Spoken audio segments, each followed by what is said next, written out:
भूतिया अस्पताल। Please like and subscribe धन्यवाद। वीरान नगर में एक मेंटल हॉस्पिटल के बाहर सुबह एक ऑटो आकर थमा। गाड़ी से एक लड़का उतरा जिसका नाम कवि था और वह अस्पताल के गेट की ओर बढ़ने लगा। जब कोई गार्ड नहीं आया तो कवि ने खुद ही गेट खोलकर अंदर जाने का प्रयास किया। जैसे ही गेट खुला, एक आदमी ने कवि से पूछा, क्या आप टीवी ठीक करते हैं? कवि ने उत्तर दिया, नहीं। इसके बाद उस आदमी ने खुद ही कवि को जोरदार थप्पड़ मारा और पूछा, तो तुम यहां क्यों हो? कवि थोड़ी हैरानी में था। थप्पड़ खाने के बाद उसका सिर चकराया, लेकिन वह खुद को संयमित रखकर कहा कि वह नौकरी के लिए आया है। तब एक डॉक्टर और 4 कंपाउंडर गेट के पास पहुंचे। उन्होंने थप्पड़ खाने वाले आदमी को पकड़ लिया। डॉक्टर ने कहा, कंपाउंडर, इसे ले जाकर तैयारी करो, मैं जल्दी आता हूं। जब कंपाउंडर चला गया तो कवि डॉक्टर के पास गया और पूछा, क्या आप बता सकते हैं कि डॉक्टर पाटिल कहां मिलेंगे?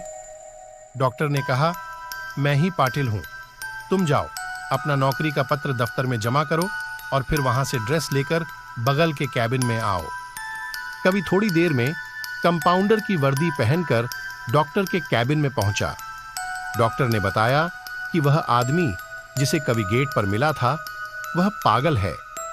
वह कुछ दिनों से यहां पर आने वाले लोगों को टीवी ठीक करने वाला समझ रहा है, और जब उसको पता चलता है कि वह वास्तव में टीवी ठीक करने वाला नहीं है तो वह उसे थप्पड़ मार देता है।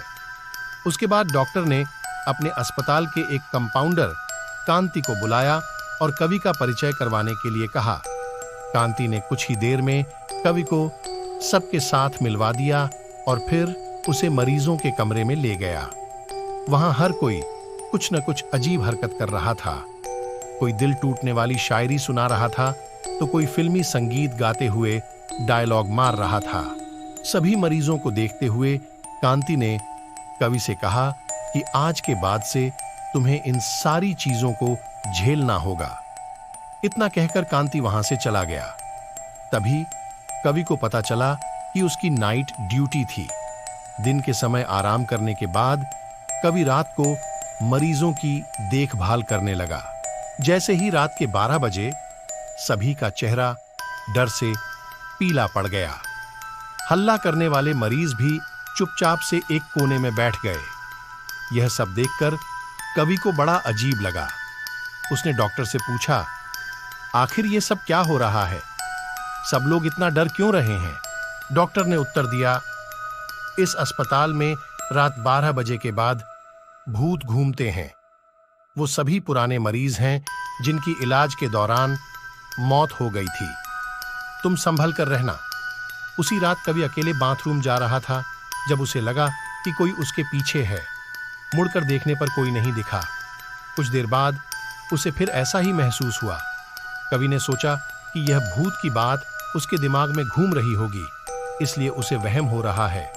बाथरूम करके जब कवि बाहर आ रहा था तो उसे शीशे में लिखा हुआ दिखा, आज तुम पागल हो जाओगे। कवि को भूतों पर विश्वास नहीं था। उसने डॉक्टर की बात को हंसी में टाल दिया और अपना काम करने लगा। कवि को लगा कोई उसके साथ मजाक कर रहा है, इसलिए उसने इस बात पर गौर नहीं किया और अपने काम पर लग गया। कुछ देर बाद कवि को एक तेज चीख सुनाई दी। वह दौड़ते हुए आवाज की ओर बढ़ा। जैसे ही कवि वहां पहुंचा, एक पागल ने दरवाजा अंदर से बंद कर दिया। किसी तरह से कवि ने उस दरवाजे को खुलवाया। दरवाजा खुलते ही उस पागल ने कवि को हवा में उछालकर गिरा दिया। कवि को इतनी जोर से गिराया था कि उसकी पीठ में गहरी चोट लग गई। कवि ने गुस्से में चिल्लाते हुए कहा, पागल आदमी, तूने ये क्या किया? रुक, तुझे अभी बिजली का झटका देता हूं। पागल ने जवाब दिया, अस्पताल में मिलने वाले बिजली के झटके से ही तो मेरी मौत हुई थी। अब तू क्या मुझे कोई शौक देगा? अब मुझे इनका डर नहीं। इतना कहते ही उस पागल भूत ने रवि को एक हाथ से पकड़ा और दूसरा हाथ स्विच बोर्ड में डाल दिया। इस तरह से कवि को बिजली का इतना तेज झटका दिया कि उसकी चीखों से पूरा अस्पताल गूंज उठा। कवि की आवाज सुनकर अस्पताल में मौजूद नाइट स्टाफ दौड़ते हुए उस कमरे की तरफ आए। सबको वहां कवि बेहोश हालत में मिला। तुरंत कवि को मरीजों के बेड पर लेटाया। उसी दिन से कवि की दिमागी हालत खराब है। अब कवि अपने आप को उस अस्पताल का डॉक्टर समझने लगा है। अपनी पागल स्थिति और डॉक्टर बनने के वहम के चलते कवि ने ब्लेड से अब तक कई लोगों का पेट काट दिया है।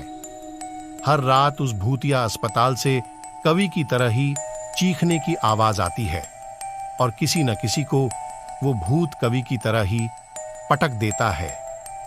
ये चीखने की आवाज हमेशा उसी समय आती है जब कवि को बिजली के झटके दिए जाते हैं। कभी कभी हमारे लिए सामने वाले की चेतावनी को हल्के में लेना खतरनाक हो सकता है। हमेशा सतर्क रहना चाहिए। थोड़ी सी भी सावधानी हटने पर भयानक दुर्घटना घट सकती है। ये कहानी केवल मनोरंजन के लिए है। इसके पीछे हमारा उद्देश्य किसी भी प्रकार की अंधश्रद्धा का प्रसार करने का नहीं है। भूतिया कुआं। केशवपुर गांव में ज्यादातर लोग कृषि काम से जुड़े थे। इस गांव में केवल 2 कुएं थे जिनसे सभी गांव वालों को पानी मिलता था। कुछ समय के बाद एक कुआं पूरी तरह से सूख गया। अब सभी गांव वाले एक ही कुएं पर निर्भर थे और उन्हें पानी की कमी का सामना करना पड़ रहा था। जब लोग कुएं से पानी भरने जाते थे तो वहां अजीब आवाजें सुनाई देती थीं, जिसके कारण लोग डर जाते थे। कृषि काम करने वाले पुरुषों की पत्नियां तो कुएं के पास ही नहीं आती थीं। इसके परिणाम स्वरूप रात के समय किसी भी किसान के लिए कुएं के पास जाना बंद हो गया। इस बीच गांव का एक बच्चा खो गया। लोगों ने बच्चे की खोज में कई दिनों तक प्रयास किए, लेकिन बच्चा नहीं मिला। अंत में गांव के लोगों ने फैसला किया कि कुएं के पास जाकर देखें क्या हुआ है। वहां पहुंचकर उन्होंने बच्चे को कुएं के अंदर मरा हुआ पाया। कुएं के पानी में जाने के बाद उसकी जान चली गई थी। लोग हैरान थे कि ऐसा कैसे हुआ और वे इस समस्या का समाधान ढूंढने में लग गए। लोगों ने तय किया कि अब एक नया कुआं खोदने का समय आ गया है। कुछ दिनों में नए कुएं की खुदाई कार्य की शुरुआत हुई और उसे तैयार किया गया। अब सभी लोग नए कुएं से पानी लेते थे और भूतिया कुएं के पास जाना सभी ने बंद कर दिया था। कुएं के चारों ओर के क्षेत्र में किसी भी समय जाने की अनुमति नहीं थी। कुछ दिनों के बाद 4-5 बच्चे भूतिया कुएं के पास खेलने आए और एक बच्चा अचानक कुएं में गिर गया। उसके चिल्लाने की आवाज से सभी गांव वाले दौड़कर भूतिया कुएं के पास पहुंचे। वहां पहुंचकर उन्होंने बच्चे को कुएं के अंदर मृत पाया। इसके बाद सभी लोगों ने खेल रहे बच्चों से पूछा, ये सब कैसे हुआ? बच्चों ने बताया, वह खेल रहे थे और फिर बच्चा कुएं में गिर गया। लोगों ने तय किया कि अब एक नया कुआं खोदने का समय आ गया है।